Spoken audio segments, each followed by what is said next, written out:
tahun 1825, Jawa diguncang perang besar. Yaps, perang yang bikin Belanda menggap-gap, rugi besar, dan hampir bangkrut.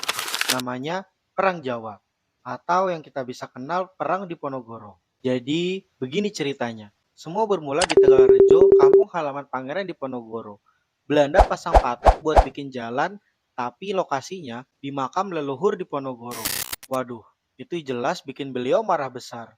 Buat Diponegoro, ini bukan cuma soal tanah, tapi soal harga diri kehormatan adat Jawa. Dari situ beliau cabut ke Gua Selarong, bikin markas, terus perang pun dimulai. Nah, bedanya perang ini gak kayak perang frontal ala Eropa. Diponegoro pakai taktik gerilya, serang tiba-tiba, hilang lagi, kayak main petak umpet tapi versi berdarah. Awalnya sukses besar, banyak rakyat, ulama, bahkan bangsawan ikut gabung, hingga membuat Belanda kelimpungan.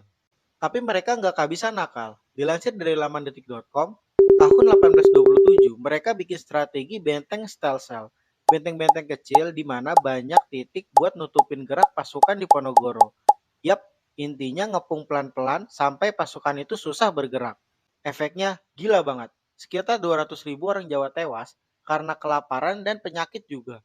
Belanda sendiri kehilangan 8.000 tentara Eropa dan 7.000 tentara pribumi yang mereka rekrut.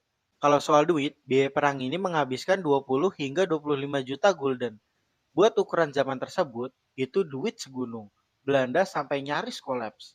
Makanya, setelah perang, mereka makin getol mengeksploitasi tanah jajahan, yang salah satunya lewat sistem tanam paksa. Dan pada tahun 1830, Diponegoro diajak ketemu untuk berunding sama Jenderal de Kock di Magelang. Ternyata itu jebakan. Beliau ditangkap, dibuang ke Manado, lalu ke Makassar, dan wafat di sana pada tahun 1855. Walau kalah secara militer, semangatnya nggak pernah mati.